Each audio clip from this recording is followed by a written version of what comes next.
Vou começar um pouquinho nessa dimensão do discurso como representação e o discurso como negociação.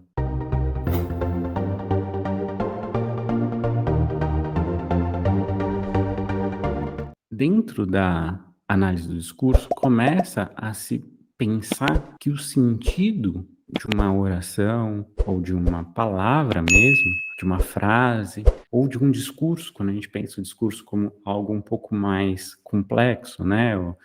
Pensando posições na relação, né? O sentido é dado por esse contexto, antes de tudo, e por uma negociação desses lugares, né? Uma negociação do próprio sentido. Então, quando o Ronaldo fala, ele não está expressando o pensamento. Só que aqui a questão não está se é ou não é, tá?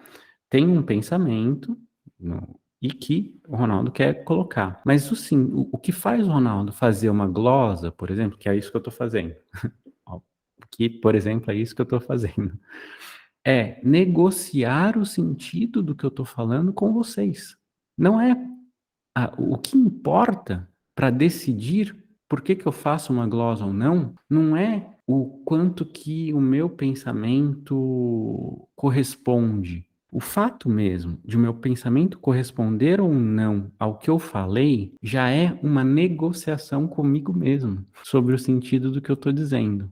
Esse é o clique. É uma diferença sutil de pensar que o que faz o Ronaldo dizer algo de um jeito ou de outro é ele pensar sempre que tem um interlocutor que vai ouvir e que ele vai negociar o sentido disso com esse interlocutor. Então, não é que não é mais a expressão do pensamento, é que não cabe mais pensar como expressão, cabe pensar sempre como negociação.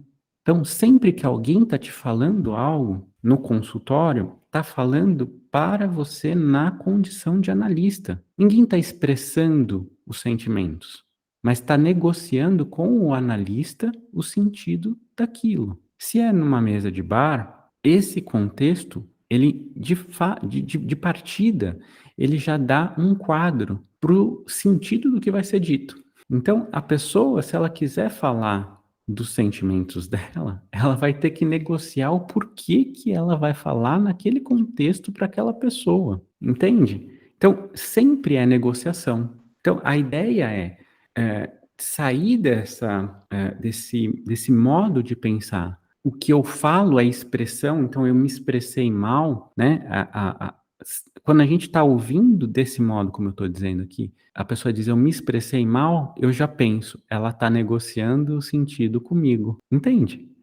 Eu não estou pensando se está adequado ou não ao que é o pensamento dela, mas ela está dizendo que não se adequou, ela está dizendo que eu entendi de um jeito que ela não gostaria que eu entendesse, então ela está negociando comigo e com ela o sentido do que ela está dizendo.